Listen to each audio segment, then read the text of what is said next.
Hey guys, what's up? Real quick, I'm gonna be real quick. So I discovered yesterday that I needed to add more protein into my diet because of the way that I'm working out and, you know, just on this weight loss journey. This is something that I needed to do that's going to help sustain my muscle growth, whatever the case might be. So this morning I was like, I'm gonna add more protein to my breakfast. This is gonna be the most protein packed breakfast that I have ever had. So I made some turkey burgers, I think a couple of weeks ago, and I was like, well, I'll just put that in there because I froze them. So I'm like, I'll put that in the pan, make some eggs, I'll have a fruit protein smoothie, you know, a small one on the side, whatever. Like, this is going to be a protein packed breakfast. As I was making this scramble, you know, it didn't look too good. And if you know me, you know I'm a cook. You know, I'm all about presentation, all these different things like that.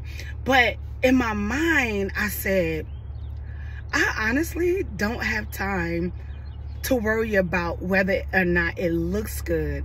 I need to be worried about whether or not it's good for me, whether or not it's going to sustain me, whether or not it's going to do what it is that I needed to do in this season of my life as I'm gaining control back of my body, my health, my diet, different things of that nature. So in my mind, I was like, I don't have time to worry about how my food looks. I'm more concerned about what nourishment my food is giving me to sustain what it is that I'm doing in my life right now. And so I want to ask you today, is what you're doing, is what you're connected to sustaining you in this season of your life?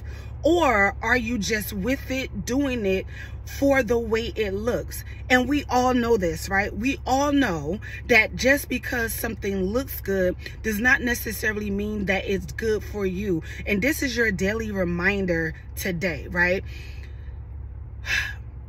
When sin entered into the world, it was because the woman was tricked by what the thing looked like.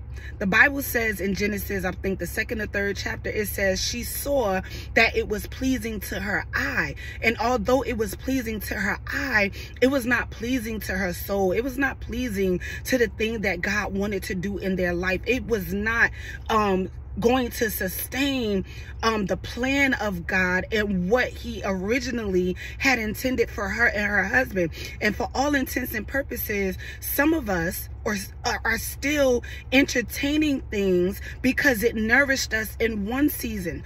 But now you might be in a season where you're looking to grow, where you're looking to do better, where you are like me and like, I have to take control and gain back my life and have more discipline over my weight. I'm gonna be cut up. You understand what I'm saying? Thighs out, whatever the case might be.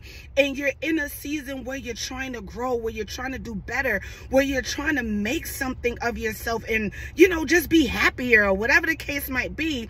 And so therefore the same thing that I was doing in the season where I wasn't thinking about my weight, or, you know, I was depressed or emotionally eating or whatever the case might be, my diet didn't matter. But now that I'm trying to gain headway, now that I'm trying to better myself, I have to change my diet because I needed to sustain where I'm going, the things that I want to do. Some of you are still in jobs just because it looks good, just because you can say you're the CEO, just because, you know, you're making the 6 figures, but you're really not satisfied. It's not appeasing your appetite, but you're in it because it gives you clout, it gives you bragging rights, it makes you look good on the outside into other people. A lot of you are in relationships that are no longer sustaining you. It was good in one season, but God might be trying to do something in this season in your life where the person who you was with in the last season is not going to sustain you in this one. And for all intents and purposes, a lot of times we choose things by what it gives us in that moment and not by what we see in the future. Right? And so when we get to a place where we want to go higher, where we want more, I'm just asking you or telling you or admonishing you today, reminding you today that to reevaluate. Sometimes we are in things for so long that we don't take a minute to pause and say, wait a minute. Is this sustaining me now? I know what it looks like. I know we've been together for 5 years and, you know, I'm hanging in there because I'm waiting to get this ring. You understand what I'm saying? You don't put time in this thing or whatever, you know. Y'all done been through hell and high water, whatever the case may be, and you don't want egg on your face in front of your family, your friends, whatever. So I'm going to just hang it. But is it sustaining you? That's all I'm asking, right? I don't know about you, but in this season of my life, I don't have time to worry about the way things look. I have to change my mindset about food, because right now it's not about, I mean, I want it to taste good. Y'all get what I'm saying? But it's really not about the taste. It's really not about what I can get out of it, but it's more about, is it going to serve a purpose? Is it going to sustain me while I do or work to achieve the thing that I'm after? Think about it. Reevaluate today. God bless.